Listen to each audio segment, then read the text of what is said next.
Sa loob mismo ng Bilibid, kung saan po ako nakulong ng 3 taon at ginawa ko pang pelikula ito.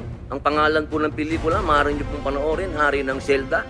Dito po, ay binunyag ko na sa loob mismo ng Bilibid ay nagluluto ng shabu.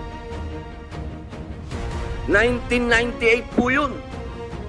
Kung bibilangin po natin yung taon na yun, hanggang sa dumating ang Iron Man, ilang taon po yun.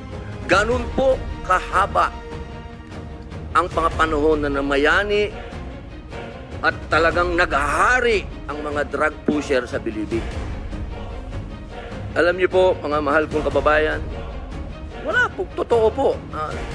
Ang kamatayan ng buhay ng isang tao ay yan po ay bigay ng Diyos. Yan po ay kayamanan, yan po ay regalo sa atin ng Diyos. Pero, mga mahal kong kababayan, ang ating pong bayan ay nasa bingit ng napakalaking kapahamakan.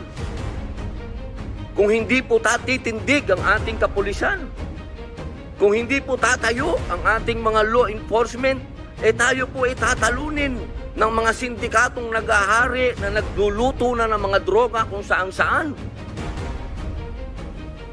Mga mahal kong kababayan, ang datos po ang magsasabi na nung sa panahon ni Pangulong Rodrigo Roa Duterte, masasabi ko na po na natakot ang mga kriminal.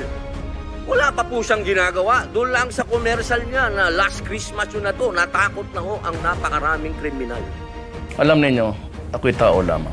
Kaya binabati ko pa rin, Merry Christmas. Kayo mga durugista, magdanakaw, mga korap, mga kriminal, at yung nagpapahirap sa Pilipino. Kaya kung ayaw ninyong minto at patuloy pa rin ang karahasan, ito na ang huli ninyong Merry Christmas.